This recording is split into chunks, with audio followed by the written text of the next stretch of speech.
Okay, Boxing Fanatics, welcome to the 14th episode of the Boxing Fanatics podcast. Today, I'm delighted to be joined by Mr. Steve Wellings. Steve, it's fair to say it's not been the best weekend for boxing. And, you know, we hoped that, the pound for pound, not the pound for pound, the one of boxing's biggest stars would rescue a pretty poor weekend. Um, but that didn't quite happen. Canelo claim a unanimous decision against William Scull to become a two-time undisputed super middleweight champion. But fair to say, not a great fight to watch. What did you make of that fight? Yeah, good evening, Dan. Good evening to everybody listening. Well, one of boxing stars might save the weekend yet because I know it's Monday tomorrow, but Naoya Inoue is obviously fighting, so he might get the knockout and do what the other boys should have done. I think what you mentioned there about Canelo is absolutely true. The onus is on him as a pound for pound superstar, in my opinion, to deal with William Scull. I don't think the fight should have been as close as it was. Now, a lot of people will obviously point the finger at Scull for his negative tactics, which I have sympathy with because he was overly negative. Didn't Mhm. really go out there to win as such, and he pushed Canelo close considering his negative tactics. The onus for me, Dan, is on Canelo to Mhm. force the fight, to get rid of guys like that. Superstars get rid of lesser opposition, which is what William Scull is. And I think there was a few factors. One being Canelo's gas tank. I don't think he has full faith in his stamina, given the meager punch output, and he couldn't Mhm. sustain things.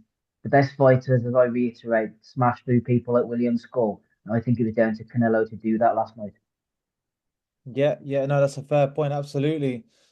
It was a weird watch. It really was a weird watch because yeah, Skull was negative. He was sort of on the back foot, kind of switching from orthodox to southpaw sometimes, and kind of doing these kind of weird little moves and kind of pot shotting here and there.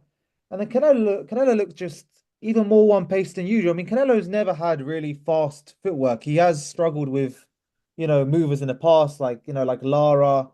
But I think yesterday was a new level, a new level of slow feet for Canelo, and lacking, lack of work rate. So yeah, it was a really strange fight, and you are right. I mean, in the end, the scorecards were pretty close to be fair. Obviously, one had it 119, 109, but the other two were really close. What did you make of the scorecards? Did you think that was a fair reflection of the fight? I wasn't really sure, to be honest, what we were going to see. I think the scorecards maybe not such a fair reflection, but they're an accurate reflection of what we saw in that I wasn't really sure what I was watching. The zone were very confident that Canelo was way ahead. He was bossing the fight.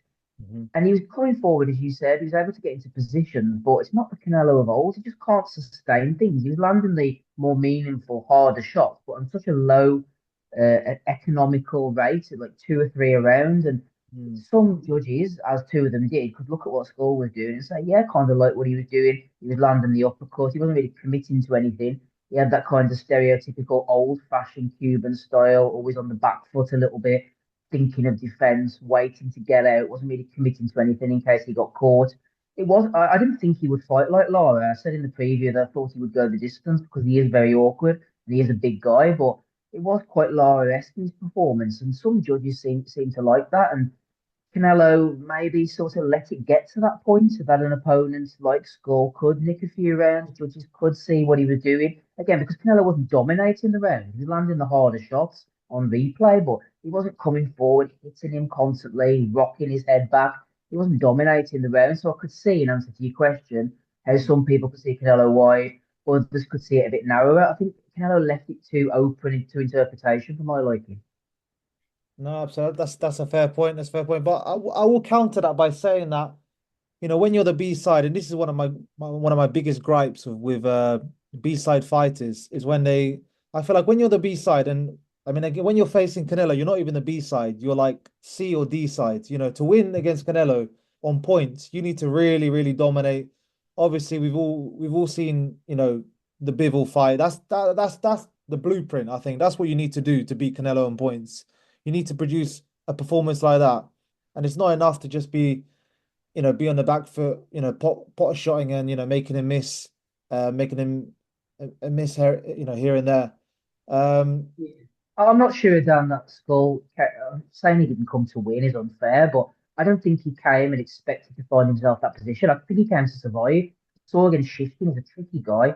He's a spoiler, he grabs people, he holds, he finds a way to get through. I don't think he came full of confidence, personally, that he was going to beat Canelo. I think he came to sort of get through the rounds as best as he could, see what happened. And as you say, but when Bivol fought Canelo, he was 100% confident. He knew what he could do. They handpicked him for a reason because they thought they could beat him. They thought he was going to be small. They didn't count on Bivol's relentless work rate, his jab, his feet, his engine. And that was like 3 years ago. And Bivol dominated that fight, and the judges still had it close. So the like Skull's probably looking at that thinking if I can just scrape through. And as the fight was going on, he probably thought, but me, Canelo's not really flown as much as I thought here. I'm doing all right. I'm in good shape. I can keep going. Maybe he was surprised as we were. I'm not sure he actually came thinking he could win. As daft as that sounds.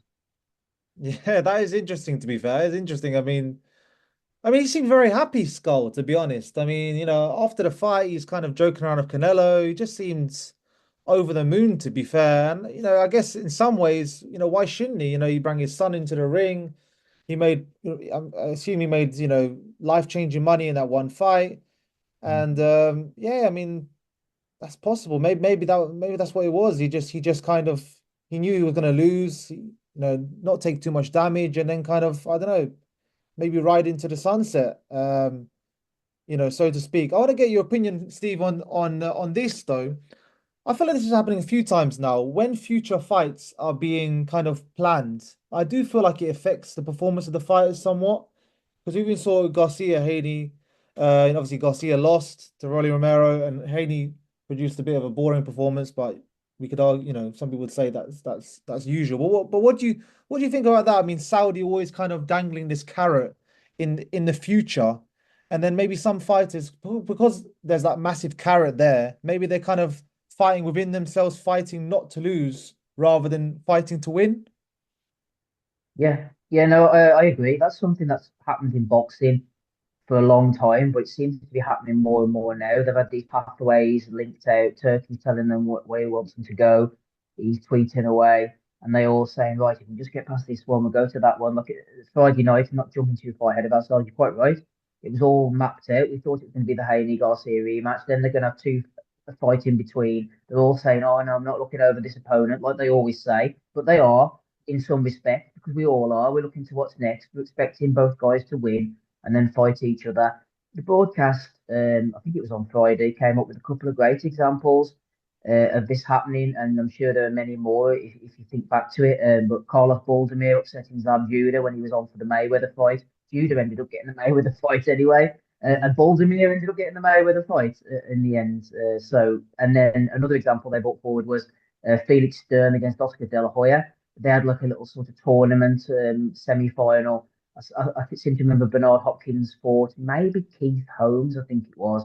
And then De La Hoya moved up to fight Felix Stern with the view to them fighting each other. I actually ended up going to De La Hoya Hopkins. So I remember watching the Stern fight, and I thought actually Stern might have even beaten him that night. It was a really close fight. De La Hoya got the win on the cards, stumbled into the Hopkins fight, which I did go to, and he got stopped to the body. The point of all this being, you're absolutely right. It never seems to end well and they overlooked these guys and best laid plans. Canelo, we all knew he was kind of going on to fight Crawford. Mhm. Had to make it for undisputed to make it interesting because of Crawford moving up, the chance to become a third time undisputed champion, whatever it is Crawford's on now. Mhm. So in that time, Canelo got stripped of the IBF title. Skull had picked it up, so it was a nice little interim fight to get it back and say, oh, we're making history, winning back the undisputed, which was a bit of a farce because we all knew that Skull probably wasn't on his level. Canelo should have had the IBF title anyway, but it was all to make the fight in September. Again, as you said, looking ahead to the Crawford fight, and these plans, yeah, people stumble on these plans all the time. Yeah, it definitely seems to be the case, and yeah, I don't know. It's a weird one. I don't know if it because if you're Canelo, are you even as up for it? For fighting Skull. If you're fighting Crawford. In the future, I suppose if that's your next fight after that. One thing that I don't know might be plucking at straws here, but obviously there was a bit of a different arrangement for Canelo for this fight in terms of, he usually fights in America, has done for many years.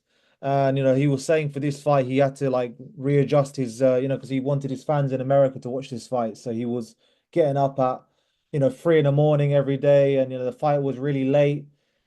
Is there anything to look into that? Is it possible that Canelo was, I don't know, affected by the Saudi heat, the weird schedule here that maybe made his performance a bit worse? It's a possibility, but I don't know when someone of that nature. He is a professional guy, like more money than you can ever wish for. You think they would have got the best people on board, making sure that this works out, and then against a lesser opponent by Skull, it might have had a factor. Whether it's an excuse for him to say, I don't know. It could be something to do with the lackluster performance, but you would imagine they would have, you know, dotted all the i's and crossed all the t's, so that from conditioning point of view, nutrition, sleeping, they would have all had that worked out well in advance. But yeah, it could have done. But I mean, he can't really use that as an excuse. You look at his last few fights now. I mean, then his record. You're looking at the Golovkin third fight, very slow paced. Went the 12 rounds with John Ryder, Charlo moving up, and then wins over Munguia and Belanga, two unproven guys, which will look good on Canelo's resume whenever he retires. No William Scull. I just think he's just meandering a little bit, and obviously he's had nearly 70 odd fights as well. Just all catching up a bit on him, and he just needs a bit of motivation, I think, more than anything. Yeah, yeah, absolutely. I mean, yeah, I mean, look, he's in his mid 30s now, and yeah, I mean, he just hasn't looked the same for a while now. I think it's fair to say. I think like it's been a while since he's really kind of produced like a really emphatic performance, like you mentioned there. Belanga, dropped him but couldn't get him out of there. Munguia dropped him, couldn't get him out of there. Um, my mind escapes me. But the point is, he hasn't had a knockout for a long time. I think his last knockout was in 2021 against Caleb Plant, Yeah. when Yeah. he became undisputed super middleweight champion for the first time. And I think fair to say that was probably the peak of Canelo. When he beat Billy Joe Saunders and stuff like that.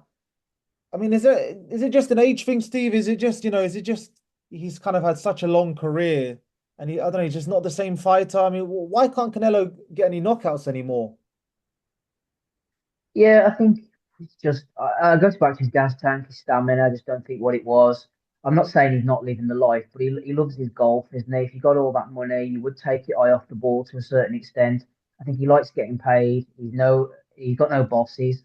Turkey tried to woo him. He basically told him where to go. Went to the PBC. Used Eddie whenever he needed him. Turkey gets what he wants, so kept up in the offer until Canelo says, "Yeah, fine." You pay me tens and tens of millions of dollars. I'll fight the likes of William Scull, Crawford. Turkey gets what he wants, looks better for him, for his reputation. Canelo gets paid a lot of money to beat these kind of lesser guys. Maybe the motivation is just not there. I think Canelo against Caleb Plant, that was a complete performance. Plant gave him a few issues. He caught up with him, knocked him out. Before that, he battered Billy Joe Saunders. Around that time was his sort of peak, and now I think he's just edging down. And I think it's a shame that we'll not see the Benavidez fight. I don't think he'll fight Benavidez, which I think it really is a shame. But if they're going to pay him a lot of money to fight these other guys, ultimately smaller guys, lesser guys, and he's able to play golf, as I said, and earn all this money, and he loves the party lifestyle and stuff, then he'll just do that. I think, yeah, it's just caught up on him, and he's just sort of meandering towards retirement now. Yeah, I mean, the Benavides one will always be a little bit of I guess, a little bit of an asterisk on his record. I mean, it is like I say, it's a blatant duck, and I don't know, but based on last night's performance, I think a lot of people would pick Benavides to beat Canelo just on sheer, I guess, sheer work rate, I suppose. And yeah, I mean, yeah, it's an interesting one. What about? I also want to talk about, because obviously last week we had Conor Benn versus Chris Eubank Jr.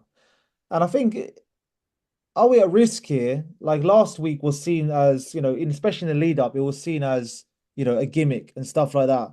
But in the end, you know, the gimmick fight was actually, a better watch than, the so-called, high level fight. So, I mean, are we not at risk, but is it kind of Is that kind of quite a bad look for boxing the last 2 weeks that, sort of a gimmick fight produced like a more of an entertaining spectacle than, the so-called, pound for pound, one of the so-called pound for pound, superstars.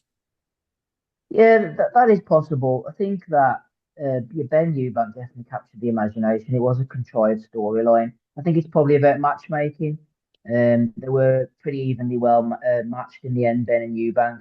I mean, neither of them are great fighters, in my opinion, and a lot of it was riding off the surname. Eubank getting dragged down so far in weight evened up the playing field to some extent. I think he's obviously a lot bigger than Ben and better than Ben personally speaking, I think, and has achieved a lot more and a lot more experience. Not that he's any great shakes himself, but I think that leveled the playing field. That neither of them really wanted to lose, and they did themselves proud to a certain extent. I know Ben's had his issues in the past. We all know that with the failed test and that, but I think that was to do with matchmaking and the storyline it built up, and it just turned into like a really sort of exciting fight. I mean, technically, it was a pretty sloppy fight, I thought.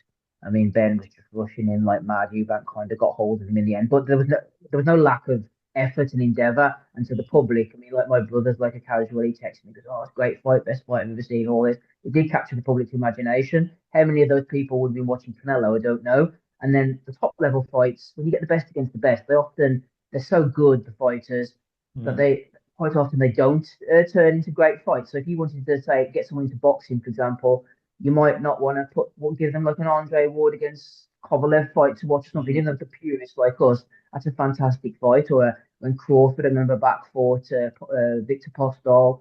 Just those examples, like really good quality fighters. People are interested in that because they're technical. The likes of Ben and Eubank, the flurries, the atmosphere, and throwing shots at each other, slapping. The shots are going here, there, and everywhere. It's exciting. It's thrilling. Now Canelo, obviously, I think the problem there was that was down to school style, just very, very negative. People only watch that and go, "Oh yeah, I want to watch that again." They probably watch those two guys, wouldn't know who Canelo or Skull was, and say, "Nah, I don't like boxing if that's what it's going to be." But if they watch Ben and Eubank, they probably say, "Yeah, that's class." So I think it's more to do with matchmaking rather than the level, the higher or lower levels in that case.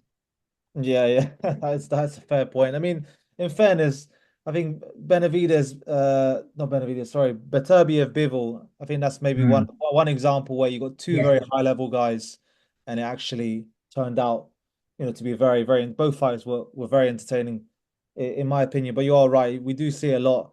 Yeah, when there's two high level guys, it can be like bit too much of a chess match. And I mean, also, I think Usyk. I think Usyk's fights have been entertaining as well. As a heavyweight. I think the two, more so the first Fury fight, I suppose.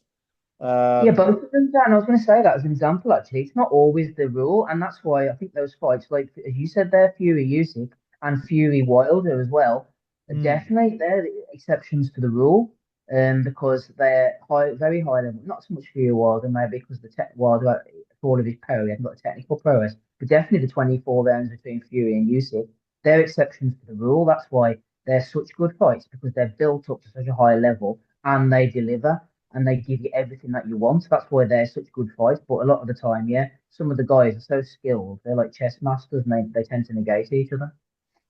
yeah, yeah, yeah, absolutely. Just want to touch as well on. So obviously we know now it's confirmed Canelo will fight Terence Crawford on September 12th. I guess obviously before the fight it was already planned. Now it's officially confirmed. I mean, based on that performance, I know obviously it's fresh in my head. I watched Canelo last night. It's fresh in my head, but I mean, based on that performance, I wouldn't be surprised if Terence Crawford beat him just because he's got, he can do what Skull done, I guess, on the back foot somewhat, and then maybe has a bit, and probably has a bit more. Obviously, he's a better fighter. Maybe has a bit more guts to go and actually try and win the fight. What do you think, Steve? I mean, I know it's very easy to say after one fight, oh, Canelo's had a bad performance. Crawford's going to move up 2 weights and beat him. But will that version of Canelo beat Terence Crawford, do you reckon? If that version turns up, will that beat Terence Crawford on September 12th? Well, no, that's why it makes it so intriguing. It is a bit of a sort of carnival fight because of the moving up, etc. But Crawford's not going to come like Charlo did and just sort of move around, and that's what makes it so intriguing. Crawford's very inactive. I know people sort of slate me over the years, which is fair enough, really. I have had my issues with Crawford. of his level of opposition, his decision making. I think he's a supremely talented fighter, but he has made some strange decisions. But that's neither here nor there. He's there now. He's nearly 40. He's going to bulk up.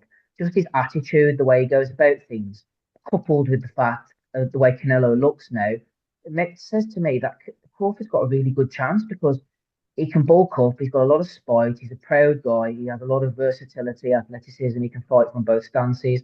He will dig in when the going gets tough. And obviously, and they've both come from a low base. I know Crawford came from lightweight. Canelo came from a lower weight as well. He's very much established himself as a super middleweight now, Canelo. But we've seen last night, and we've seen the cracks in the gas tank, the versatility almost to a point. If Crawford's moving about him, and Canelo can't really do too much with him in the clinches and that, you can see Crawford having a lot of success against that version last night. Now you have to think that Canelo now will find that motivation that he's been lacking. But is he going to be able to suddenly become a guy who's throwing, but maybe even 500 punches a fight? I don't even know what his punch out was last night, barely even 200 punches. He's going to have to get active. Is he able to find that lung capacity all of a sudden to pin down Crawford, to make that difference count, those hitting on the arms, that physical strength, that power, and things like that? Crawford's not going to be standing in front of him. He's going to be moving all the time. And we know that Canelo now, in my opinion anyway, isn't a sustainable 12-round fighter. So, yeah, I think last night just strengthens the fact that Crawford has a really good chance. Although Crawford's inactivity again, and inactivity in general is something that drives me absolutely mad in boxing. He's another guy who's barely fighting once a year. But in answer to your original point, yeah, I think Crawford's got a good chance. Yeah, yeah, yeah. I'm also a bit skeptical about the size difference, to be honest. I mean, height wise, they're definitely the same height, and but even in the Mhm. ring, like Canelo, I think for me, Canelo looks quite a lot smaller than William Scull. I mean, William Scull is obviously a lot taller than him. So I'm just thinking, I don't know, is there really gonna be that much of a size difference? Obviously, there's gonna be a weight difference. I mean, Canelo's used to being at a heavier weight than Crawford. But then I've heard that also Crawford kind of walks around quite heavy as well when he's not in camp. So yeah, it's really interesting. I mean, because I think the argument for Canelo is that he's going to be too big for Crawford, but it's not like Canelo is 6 foot and struggles to make 168. He's like you Mhm. said, he's a guy who's who's come up through the weights. So yeah. So could Crawford just, I guess, basically replicate Skull tactics to, I guess, a better extent, and actually just, you know, fight with a bit more spite, and then kind of yeah, just go for it a bit more and possibly get the win. Yeah, yeah, don't see why not at all. I think if he can handle Canelo inside, that'll be the main thing. Because once Canelo gets inside and does all those little moves and hits to the hips and gets those fast uppercuts off and the left hook and all, he is a problem. But if Crawford can get hold of that and maintain his composure and he's fit enough down the stretch, yeah, there's no reason why you can't keep turning him, grab him, reset, and outbox him. And just, I think Crawford can hurt Canelo as well, especially to the body. And yeah, I agree with you. I just think it is an intriguing fight. I am looking forward to it because there are quite a few variables. Canelo could absolutely lift his game. We just don't know what could Mm. happen. So yeah, this is actually an intriguing fight. I guess my last point to mention is that I guess with Crawford, because he's going to try to win, because I'm sure he's watched Canelo over the years, he knows that he needs to let his hands go. So maybe, inadvertently, that actually might um, give Canelo more opportunities to land his own punches. Because yeah, if Crawford, Crawford probably knows he needs to land if he's gonna, because Canelo is a bigger star than Crawford. If it's a close fight, more than likely Canelo's gonna get the nod just because he's the bigger name. Really, he generates more money. So is it fair to say that we might actually have a good fight because Crawford's gonna come to win, and that's gonna open up some opportunities. Yeah, no, that is a fair thing to say. There's a couple of ways you can sort of beat Canelo from what we've seen, and he is an outstanding fighter. I have been a bit down on him, but there's a couple of ways you can beat him. The very negative style does frustrate him. Lara showed that. Skull showed that. Obviously, back in the day, Floyd, who was sort of the best of them all, managed to show that. Or there's that kind of constant activity. I think a younger version of Golovkin would have had more success or more love on the cards if he'd have been able to sustain that style. Bivol, we showed just constant movement, Mhm. super fit, as I said before. So there are ways of beating him. If Crawford can find himself a nice little happy medium between the two, then yeah, there's definitely opportunities for him. Yeah. Okay, guys, thanks a lot for listening, and thanks again to Steve for giving me some of his time. If you like this episode, guys, by all means, like, comment, subscribe, and yeah, we'll catch you on the next one. Cheers.